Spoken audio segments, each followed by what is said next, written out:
परमपिता परमात्मा पूर्ण ब्रह्म सारी सृष्टि के रचनहार कबीर देव कबीर साहेब कबीर परमेश्वर जी की असीम रजा से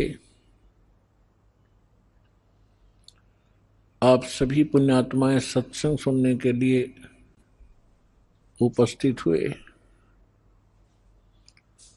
धन्य है आपके माता पिता जिनसे जन्म हुआ।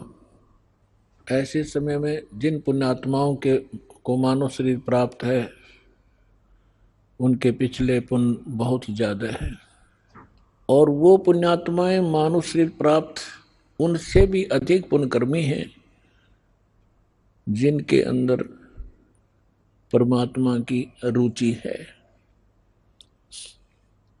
जो आस्तिक है, और उनसे भी गुड बेटर बेस्ट यानी बेस्ट पुण्यात्माएं वो हैं जो बरवाला सतलोक आश्रम बरवाला जिला हिसार हरियाणा में पहुंच रहे हैं, दीक्षा प्राप्त कर रहे हैं, अपना अनमोल जीवन सफल कर रहे हैं। आप उन पुण्यात्माओं में से हैं जो तीसरे नंबर के वेरी वेरी गुड बेस्ट, तो आप बहुत ही पुण्यकर्मी प्राणी हैं। अभी तक आप बच्चे हो, कोई द्वितीय मंत्र प्राप्त है, कोई प्रथम मंत्र ही ग्रहण किए हुए हैं, कोई अभी ज्ञान ही सुन रहा है। आप तो बालक हो इस मार्ग में, ये दास मास्टर हो गया इस मार्ग का, परमात्मा से परिचित हुआ, अध्यात्म ज्ञान से कंप्लीटली परिचित हुआ।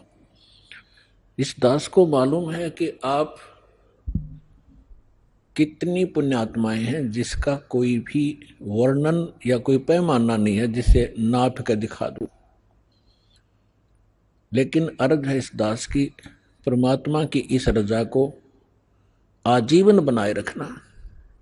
राम नाम रटते रहो जब तक घट में प्राणी, कभू तो दीन दयाल के है भनक पड़ेगी कान।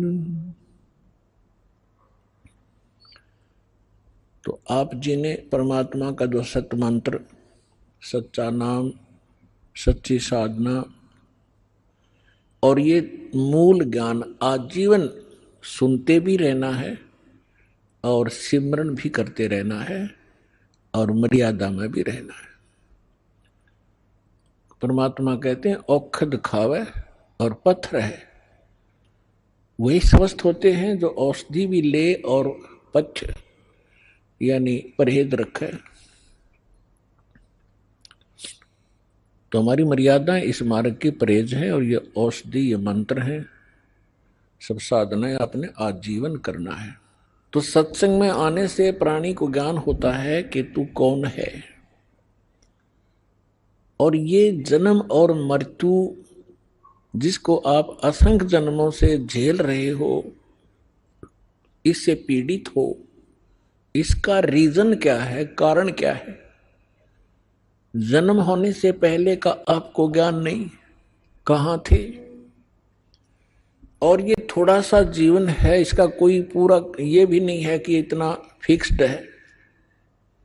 हम अप्रोक्सीमेट मानकर चल रहे हैं, अप्रोक्सीमेटली के 100 वर्ष तक वर्तमान में कलयुग में मनुष्य जीवित रह सकता है, 2-4 वर्ष आगे और पीछे। ये कोई बात नहीं हुई। यदि हम 80-90 वर्ष भी जीवित रहे और मृत्यु फिर भी हो गई, सारे जीवन में हमने जो संग्रह किया, जिस संतान और संपत्ति के लिए हम आजीवन अपना पूरा मानव शरीर लगा दिया, डिवोट कर दिया, और हमारे सामने परिवार भी मृत्यु को प्राप्त हो जाता है, हमारे सामने जो संपत्ति हमारे पास हमने सारा जीवन एकत्रित की वो नष्ट हो जाती है। जैसे सन 2000 के अंदर 26 जनवरी भूकंप आया गुजरात के अंदर, जिन मकानों को जिस प्रॉपर्टी को बनाते बनाते 2-2 3-3 पीढ़ियां लगी, अंत में उन्हीं के नीचे दबकर मर गए, मृत्यु को प्राप्त हो गए, परिवार नष्ट हुए। What is this? ये क्या है? हम सोच भी लेते हैं लेकिन हम इतने अभ्यस्त हो गए कि वो मर गए, दुख है, खेद है, बहुत बुरा हुआ, शेष बचे हैं अपना उसी स्पीड से वही कर्म वही क्रियाएं कर रहे हैं जो वो कर रहे थे। आप में क्या परिवर्तन आया? नहीं आ सकता, क्योंकि हम काल के खिलौने हैं, उसी के रिमोट से हम चल रहे थे। अब जब आप सतलोक आश्रम बरवाला जिला हिसार हरियाणा में आ जाओगे, फिर आपका रिमोट कबीर परमेश्वर जी के हाथ में आ जाएगा। फिर उस शरारती शक्ति काल की कुछ नहीं चलेगी यदि आप मर्यादा में रहोगे। परमात्मा कहते हैं जब लग हंसा हमारी आना और काल लगे नी तेरा बाना। बाना माने बाण तीर, तेरा अचानक, कहते पग पग पर ये तक तक मारे, काल अचानक बाणा। पग पग पर तक तक के अचानक बाण तीर मार देता है, किसी को दुर्घटना से, किसी को किसी रोग से, किसी को हार्ट अटैक से, कहीं भूकंप से। इसने उद्मस तारणते मतलब है, इसके रहम नहीं है, इसलिए इसने स्वयं भी स्वीकारा है गीता अध्याय नंबर 11 के श्लोक 32 में कि मैं काल हूं अर्जुन। अर्जुनों का मैं काल हूं, और फिर उसी को हम पूज रहे हैं। हमारे कर्म फूट गए, हमारी ज्ञान वाली आंखें खत्म हो चुकी थी। सतगुरु आए दया करी, ऐसे दीन दयाल, बंदी छोड़ वृत्तास कहा, जठर अग्नि प्रतिपाल। सतगुरु आए,